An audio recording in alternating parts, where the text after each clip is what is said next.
Oui, merci Monsieur le Président. J'ai une question à Madame Daudet. Donc merci d'être venue pour cette audition dans le cadre de cette mission d'enquête sur la réglementation relative aux pharmacies, qui est une des nombreuses missions que vous pouvez avoir dans le cadre de votre direction générale de l'offre de soins.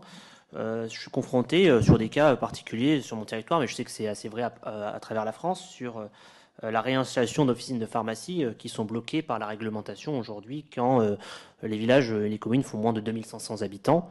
Donc des décrets ont été sortis l'année dernière pour définir les territoires fragiles qui permettent un peu de simplifier malgré tout et pouvoir permettre ces réouvertures. Mais moi je suis quand même confronté, je pense à une commune très particulière de Saint-Cyr-sur-Moran, où l'ARS d'Île-de-France répond, où, voilà, vous ne faites pas 2500 habitants, et on est toujours en attente de définir ces territoires fragiles.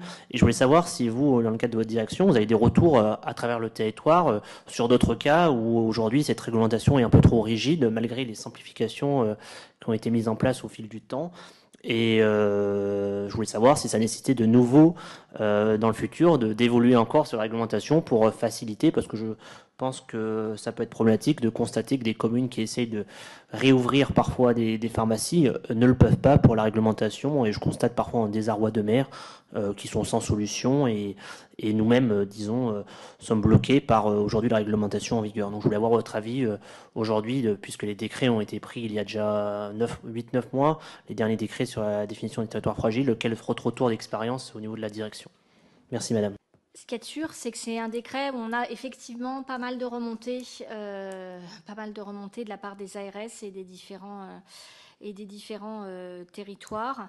On essaye d'être pragmatique en fonction des remontées, d'échanger avec chacun des ARS pour essayer de résoudre les problématiques locales. Après, ce qu'il y a de sûr, c'est que aujourd'hui, la réglementation, elle est ce qu'elle est. Elle n'est pas en voie d'être changée. Donc, il faut vraiment qu'on arrive à